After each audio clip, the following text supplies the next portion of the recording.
Welcome to రాజనీతి.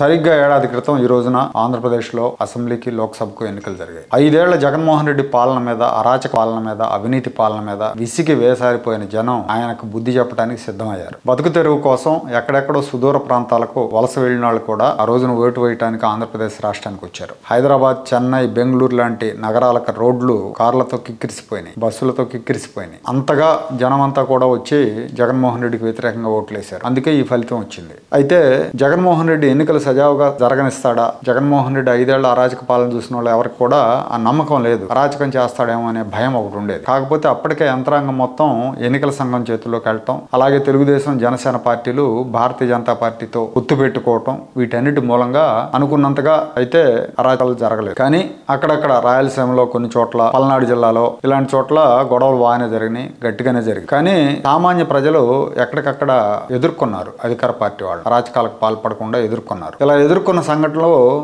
ఉమ్మడి గుంటూరు జిల్లాలో 3 జరిగినాయి. ఎదుర్కొన్న వాళ్ళు కూడా సామాన్యులు. వాళ్ళకి ఎవరికి పెద్ద బ్యాక్గ్రౌండో, హడావుడో, రాజకీయ నేపథ్యం ఇవన్నీ ఏం లేవు. కానీ గట్టిగా నిలబడ్డారు. ముందుగా మాచర్ల నియోజకవర్గం గురించి చెప్తా. మాచర్ల నియోజకవర్గంలో అప్పటి ఎమ్మెల్యే పిన్నెల్లి రామకృష్ణారెడ్డి చెయ్యని అరాచకం లేదు. ప్రత్యర్థి పార్టీ నేతల మీద దాడులు చేయించి ప్రత్యర్థి పార్టీ తరపున ఎవరు బయటికి రావడానికి వీలైన విధంగా భయభ్రాంతులకు గురి చేశాడు. నియోజకవర్గాన్ని చెరబట్టాడని చెప్పొచ్చు ఒక మాటలో చెప్పాలంటే. చంద్రయ్య లాంటి వాళ్ళని పట్టపగల నడి రోడ్డు మీద గొంతులు కోసి చంపేశారు. దాదాపు ఆయన హయాంలో డజన్ వరకు రాజకీయ హత్యలు జరిగినాయి మాచర్ల నియోజకవర్గంలో 5 ఏళ్ల కాలంలో. మాచర్లని అరాచకానికి చిరునామాగా మార్చారు. మున్సిపల్ ఎన్నికల్లో కూడా బోండా ఉమ్మ, ముద్దా వెంకన్న వీళ్ళ మీద హత్యాయత్నం జరిగింది. అది అందరూ చూశారు. దాంతో అసలు ఈసారి మాచర్లలో ఎలక్షన్ ఎలా జరుగుతుంది ఏంటని అందరూ భయపడ్డారు. కానీ జనం ధైర్యంగా ముందుకొచ్చారు, ఓట్లు వేయడానికి ముందుకొచ్చారు. ఆ పరిస్థితుల్లో మామూలుగా ఎవరు రారు. కానీ ఈ పేడ విరగడ చేసుకుందామని జనం అంతా వచ్చారు. పైగా ఫలితాలకు ముందు ఎవరు గెలుస్తారో తెలియదు. ఎంత ఘన విజయం వస్తుందని కూడా తెలియదు కదా. తెలియకపోయినా వచ్చి నిలబడ్డారు అంటే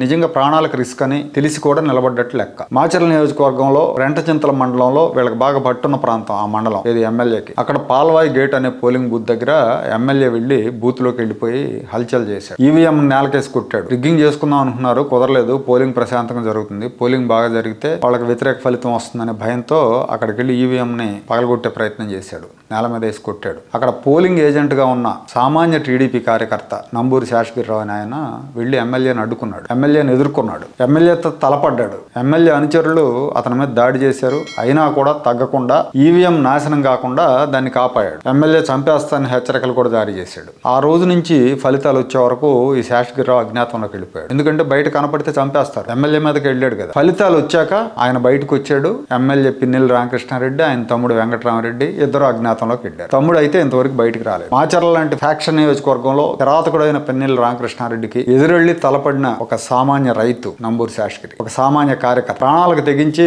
ఎమ్మెల్యేని ఎదిరించి హీరోగా వార్తల్లోకి ఎక్కాడు. మరి ఆ తర్వాత ఆయనకు పార్టీ ఏమన్నా పదవి ఇచ్చిందా, ఇంకేమన్నా చేసిందనేది నాకైతే పెద్ద ఐడియా లేదు. అదే నియోజకవర్గంలో, అదే రెంటచింతల మండలంలో రెంటాల అనే విలేజ్ లో కూడా ఇదే జరిగింది. ఆ గ్రామంలో కూడా ఎమ్మెల్యేకి బాగా పట్టుంది. 4,000 పైచీల కోట్లు ఉన్నాయి. అక్కడ తెలుగుదేశం వాళ్ళని అసలు ఏజెంట్లుగా కూడా కూర్చొని ఇవ్వకుండా గుద్దేసుకుందాం అనుకున్నారు. కానీ తెలుగుదేశం వాళ్ళు ఏజెంట్లుగా నిలబడటానికి అక్కడికి వెళ్లారు. హైదరాబాద్ లో ఉంటున్న మంజులారెడ్డి అనే ఆవిడ అక్కడ ఏజెంట్ గా నిలబడటానికి హైదరాబాద్ నుంచి ఆ ఊరు వెళ్ళి పోలింగ్ కేంద్రానికి వెళ్తుంటే తెలుగుదేశం వర్గీయుల మీద దాడి చేశారు. ఆ దాడిలో గొడ్డలు పొడుతా ఆవిడ నుదురు చీలిపోయి అయినా కూడా వెనకంజ వేయకుండా వెళ్లి పోలింగ్ కేంద్రంలో ఏజెంట్ కూర్చున్నారు. 2-3 గంటలు ఏజెంట్ కూర్చున్న తర్వాత ఆమె పరిస్థితి విషమించడంతో, కళ్ళు బయర్లు గమ్మటంతో ఆమెను బయటకు తీసుకొచ్చి హాస్పిటల్కి తీసుకెళ్లారు. అక్కడ అధికార పార్టీ వాళ్ళు రిగ్గింగ్ చేయకుండా అడ్డుకున్నారు. గొడ్డల వేటు తగిలినా కూడా గట్టిగా నిలబడ్డారు. ఆవిడ చంద్రబాబు నాయుడు గారు సీఎం అయ్యాక చంద్రబాబు గారిని కలిసినప్పుడు ఆయన మీ సేవలను తప్పకుండా గుర్తుపెట్టుకుంటామని ఆవిడ హామీ ఇచ్చారు. హామీ ఇచ్చిన విధంగా ఆ తర్వాత తొలి విడతలోనే నామినేట్ పదవిలో తొలి జాబితాలోనే శిల్పారామం చైర్మన్ గా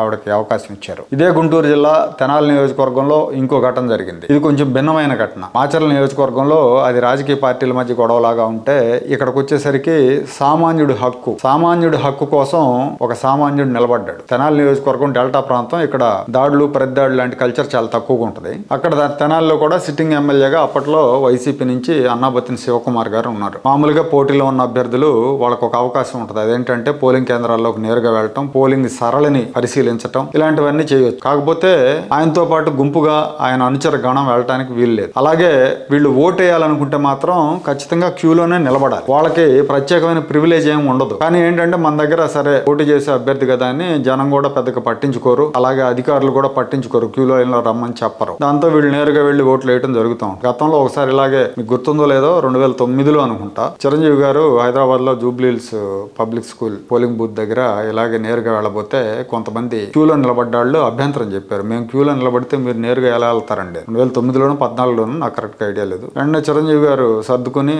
ఓకే అనుకుంటా వచ్చి క్యూలో నిలబడ్డారు. అలాగే తెనాల్లో కూడా ఏమైందంటే అన్నాబత్తిని శివకుమార్ ఓటేయటానికి అప్పటికే ఒక 2-3 గంటలుగా నడి వేసవి కదా, మేలో ఎండల్లో నిలబడి ఉన్నారు క్యూల్లో జనాలు. ఈయన నేరుగా లోపలికి వెళ్ళి ఓటేశారు. ఓటేసి బయటకు వస్తున్నప్పుడు గొట్టుముక్కల సుధాకర్ అని ఒక విద్యావంతుడు ఆయన ప్రశ్నించాడు ఎమ్మెల్యే. ఇక్కడ పెద్దాళ్ళు చిన్నవాళ్ళు అందరూ పనులు మానుకుని 2-3 గంటలుగా మేము ఎండలో నిలబడి ఉన్నాము, మీరు నేరుగా వెళ్ళి ఓటు ఎలా వేస్తారని అడిగారు. దాంతో ఎమ్మెల్యే ఆగ్రహావేశాలకు గురై వెళ్ళి చెంప మీద కొట్టాడు గొట్టుముక్కల సుధాకర్. ఎమ్మెల్యే కొట్టిన వెంటనే అంతే వేగంతో సుధాకర్ కూడా ఎమ్మెల్యే చెంప చెళ్ళు మనకి. సరే ఇక ఆ తర్వాత ఎమ్మెల్యే వెంట ఉన్న మనుషులు అలాగే ఎమ్మెల్యే కుమారులు వీళ్ళంతా ఆయన మీద పడి ఆయన తీవ్రంగా కొట్టారు, కేసులు పెట్టుకున్నారు. ఎమ్మెల్యే వైసీపీ వాళ్ళకి అలవాటు కదా కులాల మధ్య కుంపట్లు పెట్టడం, ఆ తరహాలోనే ప్రెస్ మీట్ పెట్టి ఎస్సీలను తిట్టాడు, దాంతో నేను వెళ్ళి కొట్టానని ఏదో చెప్పుకొచ్చాడు ఆయన. కానీ దాన్ని ఎవరు జనం నమ్మలే, ఎందుకంటే టీవీ కెమెరాల్లో ఆల్రెడీ వచ్చేసింది వీడియోలు, అందరూ వీడియోలు తీశారు ఎమ్మెల్యే కొట్టడం, ఇతను తిరగబడి కొట్టడం, ఇవన్నీ. సరే ఎలా అయితే ఎన్నికల్లో ఘోరంగా ఓడిపోయాడు. ఈ 3 సందర్భాల్లో కూడా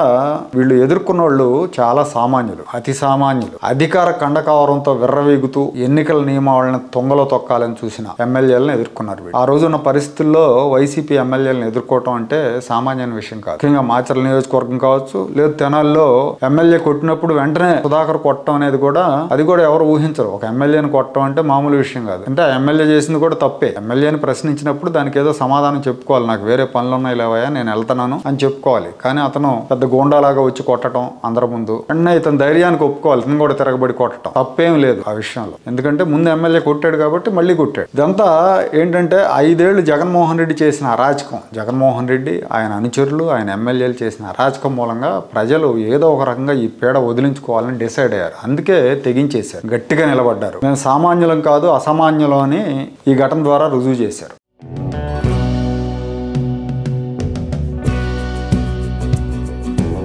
Like, share and subscribe to Rajaniti channel.